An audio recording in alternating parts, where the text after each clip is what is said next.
at about 3:04 in the afternoon. And there are really a couple topics on the discussion today. One was to finalize the recommendations for the capital plan for this year, as well as hear from the advocates for two articles in the annual town meeting for consideration, both of which are related to street and as well as actually sidewalk issues for the most part. So I'm going to start off, Marie, as far as George, are you on, George? Okay. George? Yes. All right, so the agenda for today's meeting, I don't have the agenda in front of me, by the way. I'm sorry, I don't have that. But so I think we're going to start with the hearing from the two article sponsors, and I'll start off with Jack Martin, because Jack, I think you submitted yours first. So why don't you just explain to the committee what your thoughts were and what you were hoping to achieve, if you could. Sure. We should back off and look at what are the fundamentals. And we're talking about roads. And a road is a public right-of-way. Pedestrians, bikers, motorists all have equal rights to use them. In practice, however, it's risky for pedestrians to use many of our roads. And the goal of this petition is not to solve that problem. It's a big problem financially, but is to reduce the risk by making sidewalks an annual part of the capital plan. And how do we do that? Well, you look at the financial policies document, and it sets a goal of no less than $1 million a year for pavement management. And that money is to come from Chapter 90, meals tax, and free cash. Well, we receive $1 million a year from the meals tax and $650K from Chapter 90 funding, round numbers. Now, the petition allocates 40% of the Chapter 90 money to sidewalks, about $250,000. So sidewalks would then become about a quarter of the annual pavement budget. Now, when I circulated this petition, which was in December, I had to assure several people that it included sidewalk construction on heavily traveled roads through residential areas, not just repaving existing sidewalks. Sadly, it's surprising, but sadly, many of our heavily traveled roads have no sidewalks, even though they're running right through a residential area. Remember, the issue is pedestrian safety. Now, we have a 2019 Complete Streets Plan, and if you look at that, you'll see it would take about $8 million to bring sidewalks up to modern standards. Now, I removed some items that were address different topics.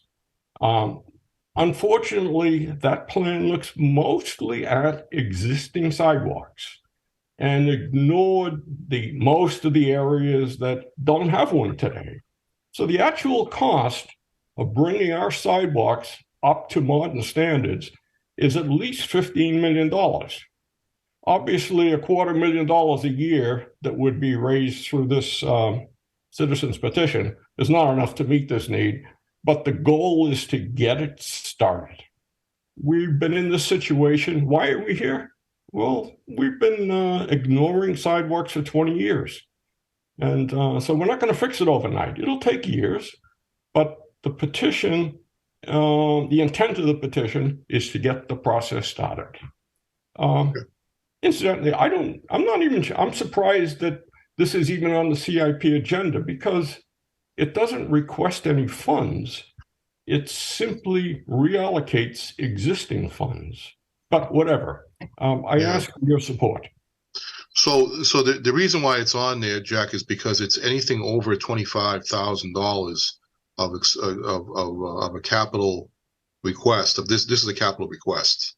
that it would actually have to require a recommendation from this committee before it could go forward to the next phase, which would be the funding phase, or before the selectmen, and then ultimately to town meeting. So Well, that's the reason why it's before that.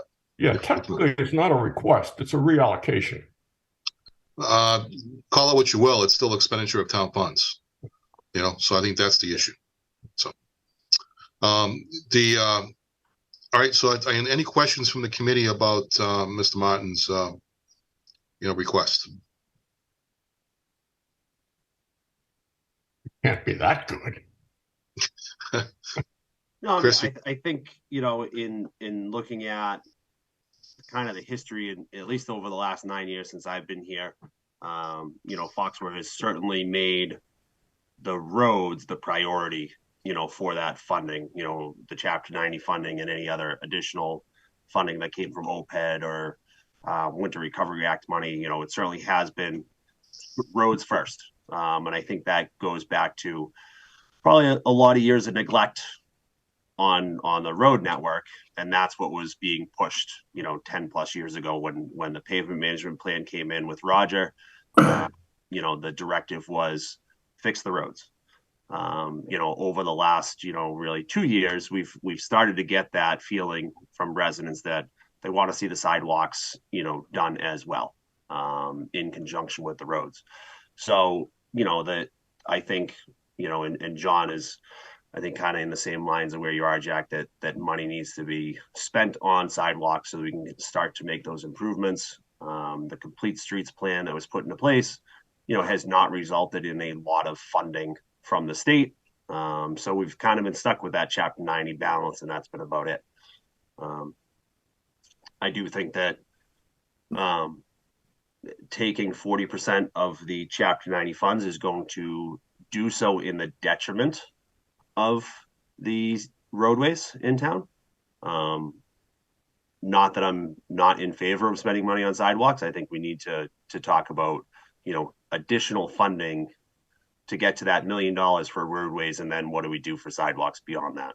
And I think that's what kind of we're here. So, like I said, I think the request makes sense. The dollar amount, $250,000. Current bid prices, that gets us about a mile of reconstruction. Is where we sit for $250,000 a year. It's a mile of removing what's there and putting it back. So any new construction that we look at, what trees are in the way, what telephone poles are in the way, are there drainage issues that we need to deal with, sloping issues, kind of what we talked about last year with the South Street project. There was just a lot of other things that go into it. So that's why that complete streets plan kind of prioritized reconstruction and closing gaps before we went and started expanding the network. So that's my DPW hat. Chris, I don't blame you at all for this. This existed long before you were on the scene. Yep. So I'm not pointing the finger at you. You're key to the solution. It's also well, I can remember. I'm a long-term resident. Every year there'd be a few new sidewalks built through the 70s, through the 80s, well into the 90s. And at some point, about 25 years ago, sidewalk construction stopped. I'll just give you one example from the past. 1992, I believe, I could be off a year, the town rebuilt Chestnut Street. Now, Chestnut Street was, it had no sidewalk, or at least for parts of it had no sidewalk. The plan was to narrow the pavement in some areas so that they could put a sidewalk in. I went to the Board of Selectmen's meeting. That was called Board of Selectmen then. I don't know when. At some point it'll change. Maybe it has. I went to the Board of Selectmen meeting on that when they were reviewing that, and I asked them, while you have the equipment and the manpower on site, extend that sidewalk around the corner to Cocasset Street, where there's a reasonable stretch of probably a third of a mile. I don't remember how much. And everyone thought that was a great idea. We will do it. Somehow we have to find the money. This was 1992. Couldn't find the money. 30 years later, we're still looking for the money. That place still doesn't have a sidewalk. Now, this is a main road, but it's one of many. Well, I think the part of the confusion here, or the concern, is that the policy discussion focus. This happened long before, even before I got here. Oh, yeah. Jack, was that the policy discussion? I'm not blaming you. No, I'm not suggesting you are. So I'm just saying to you that I think the policy discussion and direction from the town, and I believe this was before the board, before Dennis's time as well, that this was a policy discussion was to prioritize the roads first and do the sidewalk second. And we only have so much money to spend, right? And I think that's where herein lies a change of policy, if you will, in terms of how this is being prioritized. Now, that doesn't mean that your request is no different or doesn't have merit. It certainly does. But I think it would be a change in policy and direction based upon what you're asking. And I think the same holds true for John in that respect. So, but without getting into too much debate about this, we do have one possible solution to this, but it is going to cost more money. And it's a bond issuance, but we'll talk into that in a few minutes. We'll get into that discussion. So I'll talk to. But Dennis, did you have any further questions about that? No, I was actually going to raise the bond issue myself as a vehicle, maybe, because clearly this is a multi-year plan that needs to be put together and put in place and funded over a significant amount of time. That's correct. So I do think that. We'll get into that discussion, but Maria and I have been talking about what that might mean. It also would actually provide a bridge to the next several years. I think 7 or 8 years, where we will have we'll be freeing up some pretty significant long-term obligations. So, which will provide us the ability to pay for more things. So I'll kick it over to John now. John, do you want to talk a little bit about your request and let me know what you're looking at. And Dennis, so you can know on the Complete Streets program, there's now 280 of the 300 and how many towns are there, Bill? 350, 316 Massachusetts? Yeah, it's that 352, I believe it is, right? So 280 are eligible, and the state gives $15 million a year, and 280 divided by 15 million. The time schedule is every 3 to 4 years, a town will probably get one project funded to up to 400,000 is the max eligibility. So this state program is good, but it's not going to get us any money anytime soon. We got one project, East Street, which is funded, but it will probably be 3 to 4 years before another project from that plan gets any state attention. With Cocasset Street, I think just west of 95, there's a major gap between the town center and the eastern part of the town. It's kind of the biggest spot in town where you have a big no-go zone between a lot of population, and especially with what happened with this past November. And I don't have all the full details because the reports aren't public, but we had a person crossing the road there in a crosswalk that is in pretty poor condition and ended up dying. So the projects identified would put sidewalk just to the west of 95, would restripe all the crosswalks, and it would add a new sidewalk outside of the Burrell School. There's an area there where there's a entrance to Burrell, just outside of the east, I believe it's East Street intersection, and would fix some of the existing sidewalk that goes directly to the Rotary area. And if you want, I can show you I can share my screen and show that the individual projects that are listed. So I don't know who has the. So that would afford John the opportunity to present. Does anybody have any questions about that before we go to that, John? Because I don't have that ability to do that. But I can certainly, if anybody has any questions, we can certainly try and answer them before you do that. Yeah. If anyone has questions. Lance, you're familiar with the area, and Chris, you're familiar with it too, right? Okay. Okay. All right. And Dennis, any questions? Share your screen if you wanted to. You can share? You should be able to. I look at the overheads, and I think having John walk us through would be really helpful. Okay. Okay, so give me just a second here. Here we Can you go. guys see this map? Yeah. So this is a homemade Google map. It's the best I can do. I don't have GIS background training, but the complete street plan has 40 projects, I believe, listed, and I use Google Maps to try to map them out. And this is Cocasset Street. And my rough guide here is anything brown is crosswalk. So project 29 on the list is to redo all the crossings throughout Cocasset Street from this is the East Street intersection to the center of town. And then this orange section is number 13 on the complete street project, which would be redone. And number 10, which would add new sidewalk. Now, in my past conversation with Chris, this also number 11, which would go under 95. And he said he wants to stay away from that for now because it would involve a lot more coordination with the state, which it doesn't sound like we have the bandwidth to do right now. But if we got number 10 here, what it would do is where it ends at Chestnut Street and where it ends kind of across from Elm, we would close the loop here. So basically we'd have sidewalk all down Chestnut Street, all down Cocasset, all down Mechanic, so that it would kind of close the loop right here.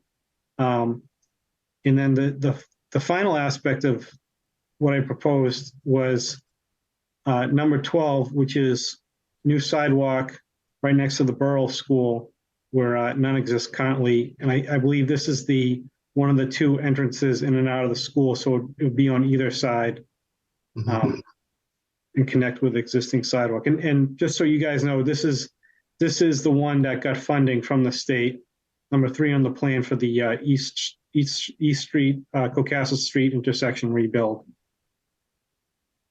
Okay. Very good. That was very helpful. Thank you, John. So, all right. So any further questions from the committee before we go to the next phase? All right. There is a couple things. I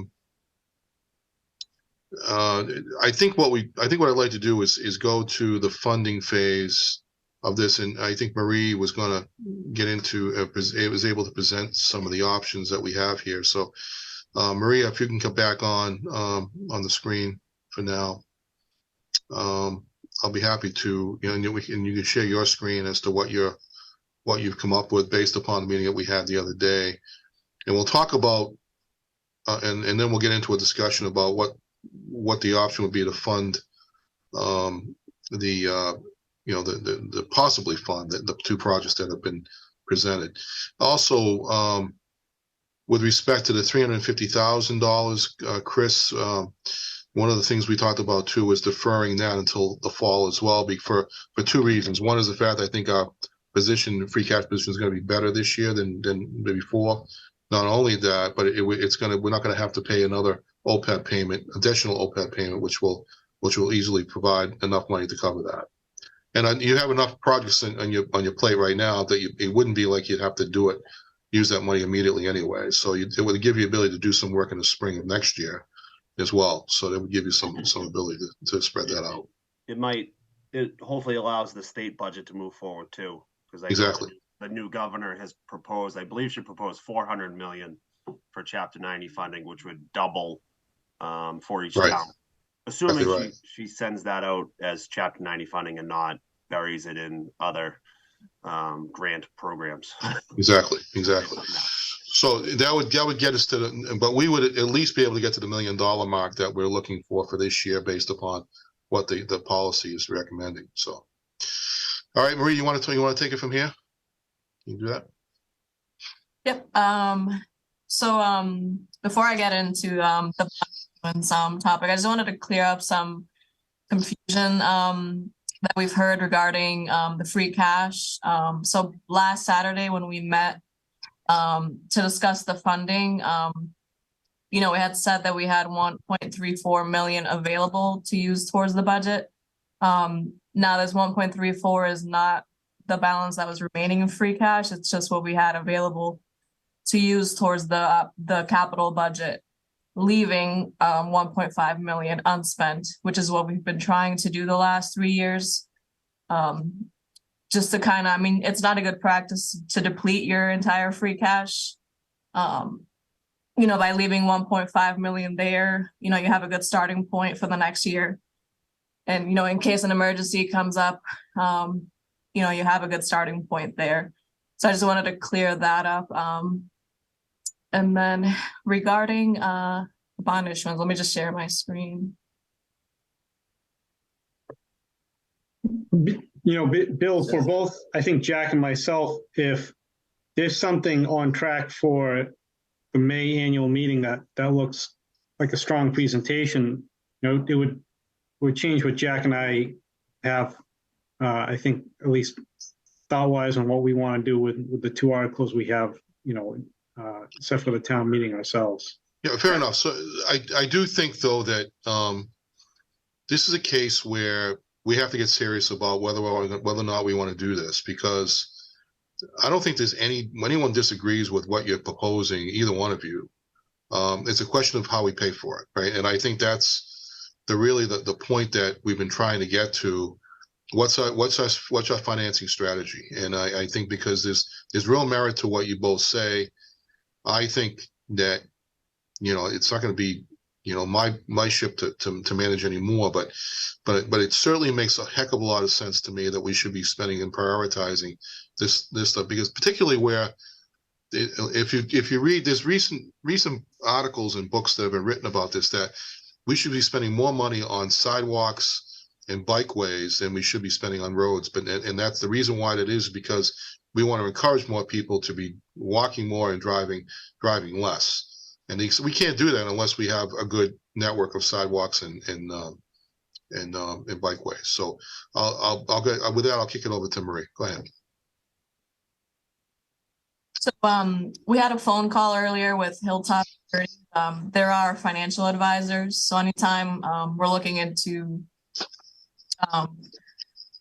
doing a bond issuance or just brainstorming, we usually reach out to them just so they can give us an update on where the market is at the moment. Because we do have a AAA credit rating, that makes us eligible for some of the better interest rates.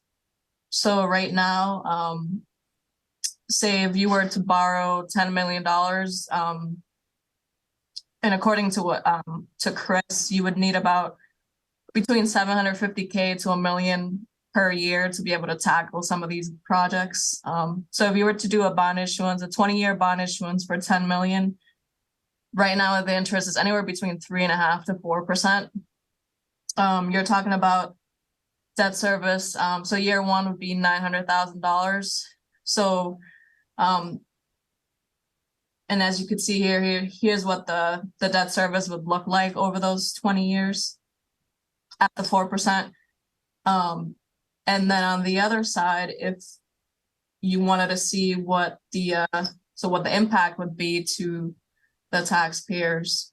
So the current year single family home average value is $552. So before you go any further than that, Marie, what we're talking about here is a debt exclusion to do this. All right, so this is not just a straight bond, just borrowing, because we don't have the capacity within the budget to pay for that debt service. We will in a number of years from now, but not right now. When I think this is, like I said, we talked about a bridge to get to that situation, which would be fiscal year 2031, if I'm not mistaken. So, but go ahead and this is what the impact shows. Go ahead. Yes. Yeah. So this is what the impact of that debt exclusion would be. So on the average single family home, $552,000, it would be about $121.57, and this is per year. And this chart here kind of shows you just the different values and what the impact would be. And as Bill mentioned, this would be essentially a bridge. So you figure with $10 million, that would give, money to DPW to be able to do about 10 years worth of projects, and 10 years from now, our pension and OPEB will be fully funded. And at that point, the $980,000 that goes towards OPEB will then be reallocated back to roads and sidewalks. So this is essentially just a bridge. And given that we have a AAA credit rating, we are eligible for very low interest rates. So right now it's at 4%. So essentially the way this would work is it would to the ballot. So the residents would have to vote yes. Then we'd have to go to town meeting to request the authorization to borrow. You would then actually borrow. The actual bond issuance would occur anywhere from 6 months to a year, not even a year, 6 to 9 months after town meeting, I would say. And then the first payment that you would have to make on this debt would be in fiscal year 2025. But once you do the bond issuance and once you have the money, you could start to spend it right away. So you're talking about 6 to 9 months after the May town meeting. Bill, if let's say this sounds good in theory, what's the step to get this to the May town meeting? Well, that's so we talked about that today, actually. This is if we went in this direction, we would probably need a special within the annual to do this, because it would require a special town meeting action to approve an article to do this. So it's not out of the ordinary. I mean, we've done it in the past, so we could do that. The other option is to wait and just do it in the fall, but then you have to wait for but then you also have to have it's a dual process. It requires town meeting as well as an electorate vote. So it's a two-step process. So which means that you can be done either way. It can be theoretically can be done either way. You could just do the town meeting, the election first, and do the town meeting second, or you could do the town meeting first and the election second, or vice versa. So I think that's really the issue is, but we already the town meeting warrant is closed. Selectmen have the ability to call for a special within the annual, which would be the one article that could be done at the annual town meeting, and then you move right into the annual town meeting after that. Dennis, what's your thought on that, since you're one of the select board now?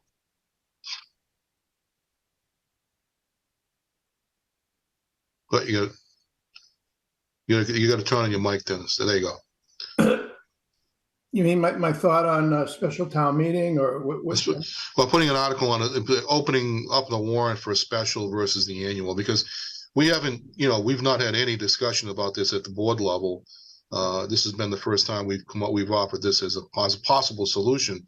We want to get the committee's perspective on this first before we move on to that level of discussion and consideration.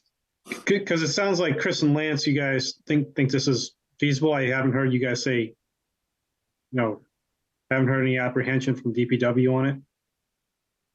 No, I mean, we've been looking at it. We kind of have our plan ready to go for this upcoming construction season. Any additional funding obviously helps us expand that scope for this upcoming year. We have talked about how much money it's going to cost to do this. Obviously getting to that $1 million, $1.1 million for road construction to maintain the level of road surface rating that we're at. And then, sidewalks, like I said, replacing an asphalt sidewalks right in that $250,000 per mile for this upcoming fiscal year. Any curbing, any other work is, just adds into that. So we've talked about another, $400,000 for sidewalks. So that, like Marie said, that $750 to $1 million mark is kind of what the sweet spot would be, and carry us through the next decade until the OPED gets freed up and can come back to the roadways and sidewalks. So there is, Go ahead, Dennis. You're going to say something, and then I'm going to talk to Amy about this too, because there are implications to doing a debt exclusion. Of course, is that there are other capital projects that we're looking at right now as well. So, and those will likely have to be capital debt exclusions for consideration. But there is some other pieces to this which will, I think, are helpful. But go ahead, Dennis. You're going to say something. Well, no, a couple of things. I mean, there's been more.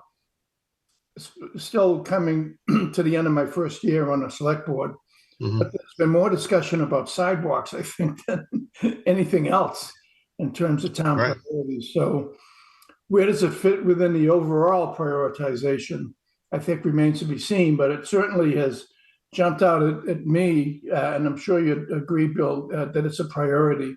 No question. The other fact I would just throw out there is if there's no other real funding source of $1 million or $750,000 to $1 million for this year, you know, are there any other options there that could be explored? I'm not aware of any, but I just kind of put that out there. One of the urgencies, I think, is, and Marie touched on it, and I think it's going to get worse, is that, you know, the interest rates are going to go up a lot more than people anticipated. You know, the newest information, you know, that's bouncing around by the Fed now, even as recently as today, is inflation is not tamed. They need to go bigger and quicker to really do things to get inflation under control, which argues for if there's going to be a bond issue, you know, now the sooner the better, really, because it's not going to be easy as 6 months, 9 months into the year, right? In terms of the interest rates and the cost of money.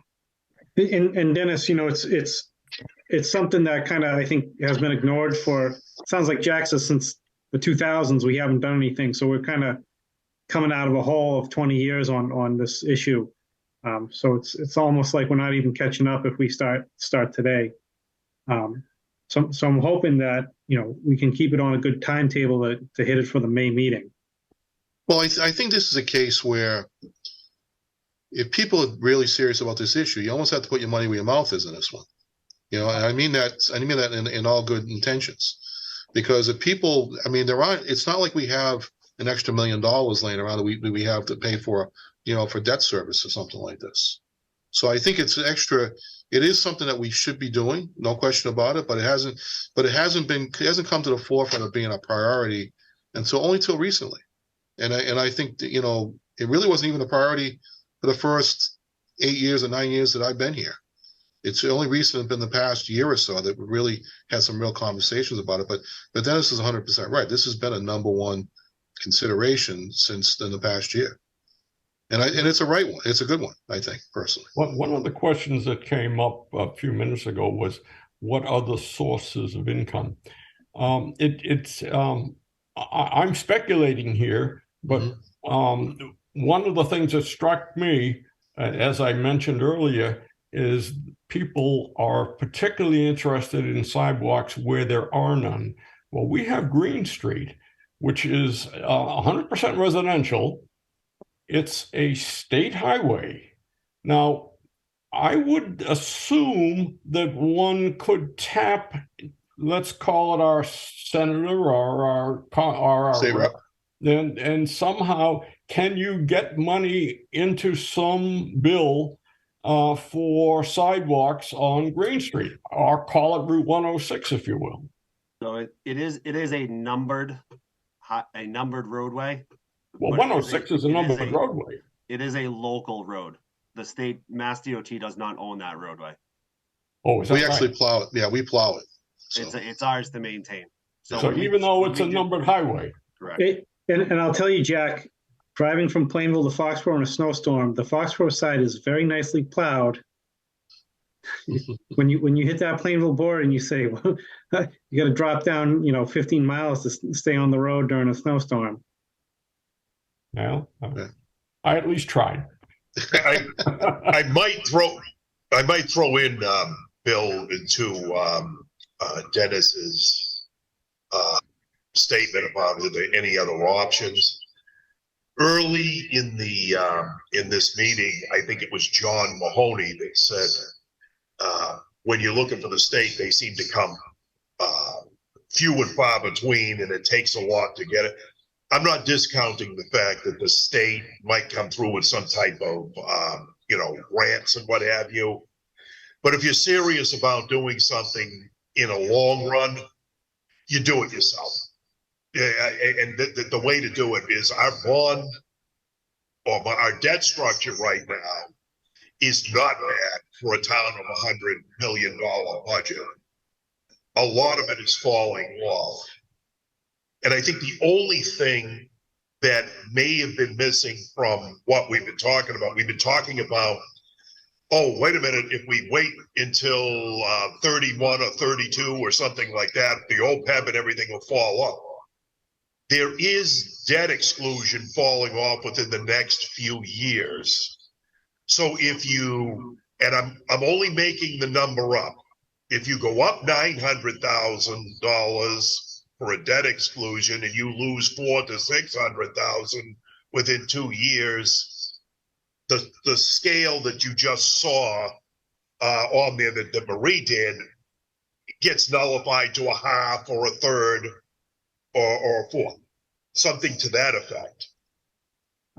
I think we did talk about that, George. I know you weren't part of that conversation, but the other side of that coin, and that was one of the things I was going to mention earlier, is that, and I was going to look at Amy at this when I said that, but was that we are going to have some debt exclusion service falling off. And in fact, that's the greatest amount of debt that we have in our debt is debt exclusion debt. So, a lot of the smaller things that we borrowed for over time, the only two big ones that we have remaining are the Borough School and the Town Hall. But and those don't come off until 2037 or 2041, respectively. Actually, Borough comes off in 2041. So we got a long ways to go before we hit that one. But I think what's key is that we do have some debt exclusion debt coming off, is what George mentioned. But let's not forget that we also have a DPW facility that's going to have to go on as well. So we're going to, and so effectively, and that's about a $10-11 million project. So it's another $10 million on top of the $10 million that we're going to borrow here. So whatever impact that we have effectively gets doubled by that, but then gets reduced backwards by what comes off in a couple of years. So roughly a $2 million debt service would be somewhere around about $240. So that would get it back to about $200 a household at that point.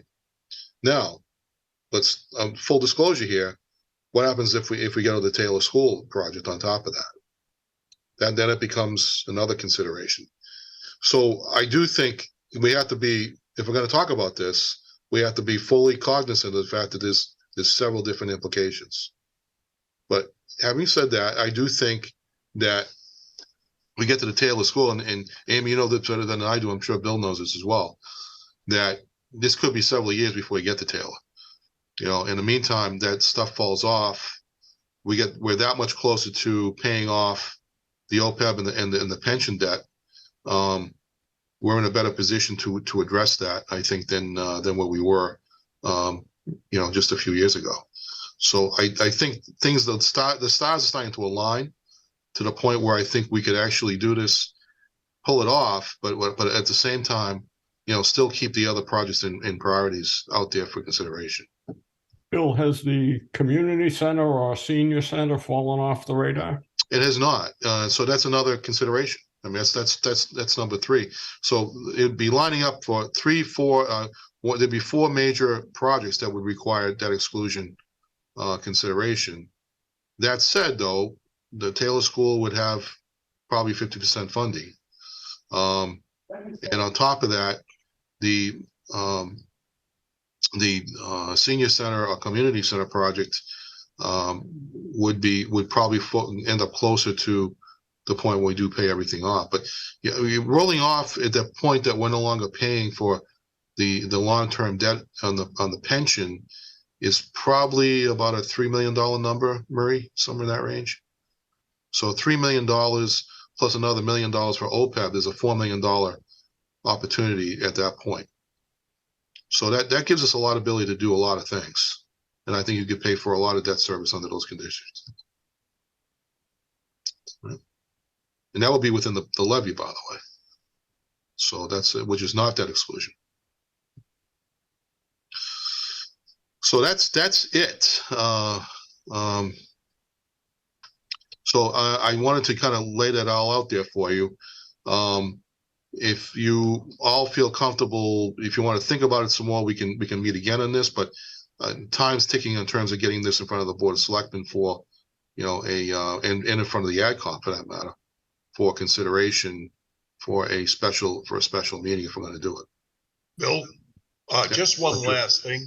I'm not sure in regard to whether you have something built into your what do you call it, bylaws on there. Most of the time, the vote that's taken at the annual or special town meeting is used as a bellwether for the selectmen to move on, to put it on for a ballot vote, okay? In other incarnations where I was, the selectmen could actually do it with impunity. It's just that they would use the town meeting to say, is there interest in doing this? Now, it could be different here, but you could check that out, I guess. But the question is whether or not we're going to have the ability to do that. And I know Dennis is under a time constraint here at 4 o'clock, but I want to just say quickly that if we're going to do this, we're going to have to be cognizant of the fact that you could forego the action at town meeting until a fall meeting, but if you can still get it on the ballot for consideration now. But my only concern about doing a ballot question without doing a town meeting is that you're not going to have any opportunity to really educate the voters on the issue. So both are required for a bond. One's not advisory. One's so it goes to town meeting first or second, and then it could be voted first or second. So it does require both steps for that exclusion. Okay. Okay. All right. So I'm going to, in the interest of time, I want to get to the vote on the plan at this point. I'm happy to come back to the other discussion now because Dennis has to leave. But Marie, do you want to just present the financing plan that you have for the capital plan? So what are we? Is that from Saturday, Bill? Yeah, from Saturday. All right. We voted on. I thought we voted that Saturday. Yeah, I thought we did too. So I just want to make sure there's any further questions about that before. And I just wanted to make sure that you're aware of the fact, Chris, the one thing we didn't talk about was the $350 for the roads. Right. But we've come to the conclusion we're going to wait on that till the fall. All right. We can pay for that in the fall. Yeah, I think that's fine. I think that was the one thing that was left to be voted on if we had to vote on something today. Okay. Fair enough. That. So. Okay. Other thoughts and considerations before we move on? So I think that would be the one. If you're comfortable with that, Chris, then I would entertain a motion to defer that until the fall town meeting for the funding for the $350,000 for the roads. I would need a motion for that effect. So moved. Okay. Do I have a second on that? second. Okay. All right. All those in favor? Roll call vote. I'm going to say, I'll go Chris first. Chris Gallagher. Yes. John Mahoney. Yes. Dennis Keefe. Dennis, yes. And Amy Bertos. Yes. All right. And the chair votes yes. All right. So going back to, I'm not quite certain how we want to handle this next piece here, which is I think there's agreement from all the members of the committee that what the two proponents are asking for is viable, is a reasonable request. The question is, what's the financing plan to do it? And I think, this is going to require a little more discussion, even at the Board of Selectmen level, to see, how we want to get into that. But I'm looking at the agenda now, and I've not even discussed this at all with the chair, because we haven't had a discussion about it here yet. But I do think that, we got a meeting set for the 14th, which is already pretty full. So I'm not sure if we can even get this in for discussion on the 14th. Dennis, do you have any lingering questions that you think that you would anticipate the board wanting to know so that Bill can be prepared for those? No, I think, Bill's been there. The only question is, there's a new town manager starting, so. I know. He's going to have a say in this at some point, I would imagine. So yeah, and it's I'm a little uncomfortable for that reason. You can see me squirming in my chair a little bit about this, because the new guy is going to take this on, not me. He's going to carry this torch. So I'm a little reluctant to commit to him, right. A question of this nature, and I'm not even going to be there to debate it with him. So. Yeah. That was going to be my question with the bonding issue. We are going to have a change in town manager. And, right. What's appropriate as far as waiting on that until a new person is in place. In the role, yeah. The other thing I would say, and I don't want to overstep the chair or the select board, but anytime this has been discussed, there's a lot of support for doing something here. Right. For what it's worth, I think there's so. A lot of support. In the interest of the two petition articles, what's your takeaway on this, Jack and John? I mean, because I don't want you to walk away. I don't want anybody to walk away today thinking we don't have somewhat of an action plan. I think what I could do, and I think Dennis, you could help me with this, is have a conversation with the board even as early as next Tuesday, as part of the capital planning process, to notify them that we have had a conversation about how to address this. And it is going to require further discussion and a strategy before the board and the town to fund this project. Right. And I think it's in fairness to the new manager, who's actually going to start 2 weeks after the 28th, that he should be part of that discussion and not me. Yeah, I think it would be good to get it on the agenda if we could, Bill. So we do have there is an agenda item for the capital plan this week, coming on Tuesday night. And the fact the budget recommendations are on there, the capital plan recommendations, and as well as I think there was one other thing that we wanted to talk about, the free cash discussion. I think it was a conversation. I think there was some confusion, which Maria, I think, cleared up. But I think those three items were on for consideration under FY24 budget considerations. As part of the capital plan discussion, I'm happy to raise that issue and have Dennis, if you could weigh in on it. I think that would be helpful. We'll do. Okay, great. Yeah. To answer your question, Bill, I see the town budget. I've been part of the process with AdCom, and any growth we have is just immediately swept into the operation budget for the various town departments. So I'd hate to have to go to town meeting and hear someone say, well, we can't afford this because there's no money left. And if that's the answer this year, that will be the answer next year. And it's although it has more attention now, it's, if there's extra money to be spent, it's already gone. So without some mechanism, it's never going to happen. So I just to be clear about that, I'm not suggesting that there's not a ability to do it, but there isn't a lot of extra money to spend. I mean, we have operational needs, but this is more of a capital need, which is something that's a different. It's all. I mean, granted, it's all one pool of money, but it is still a capital need. Yep. So, and I think it would be operationally, we have to the focus is to take care of those operational needs first, and then take on the capital second. That's always been the case. But I do think that there's an expression of need and support for doing this, and I think the only question is going to be, how do we finance it and get that resolved? And like I said, the timing of that is not great right now because there's a changing of the guard. Number one, I think to the 40% of Chapter 90, to Jack's question and ask. This current fiscal year, we are spending money on the Mechanic Street sidewalk. to the tune of roughly $200,000. This next fiscal year, we are looking at doing the curbing and sidewalks in the Rock Hill Market Street area once King is completed with his project. That's kind of a long-term 4 or 5 year follow-up now from that sewer construction project to redo all that curbing and sidewalk over there. We're looking at roughly $180,000 for that sidewalk and curbing project in that area.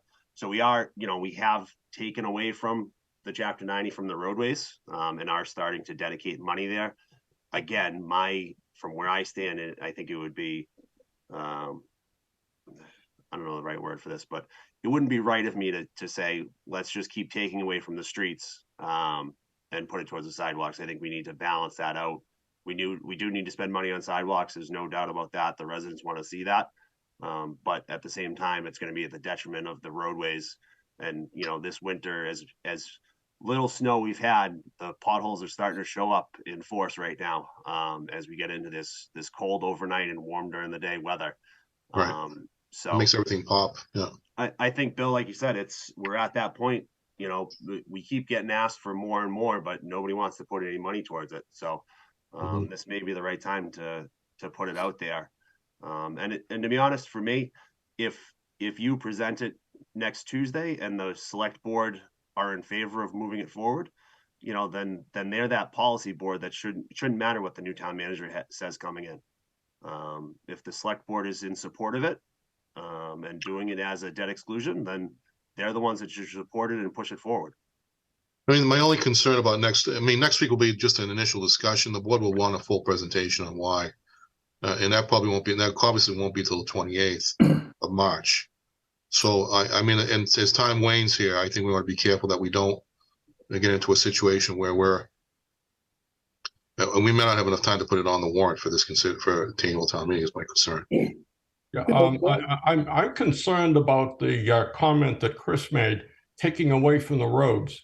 Chapter 90 money is intended for sidewalks as well as roads. You're not taking away from it. It has been taking away from it for the last 10 years, and now a section of that amount of that money will be restored. And it's not taking away from sidewalks, from streets at all. It's simply going back to where it should have been all along.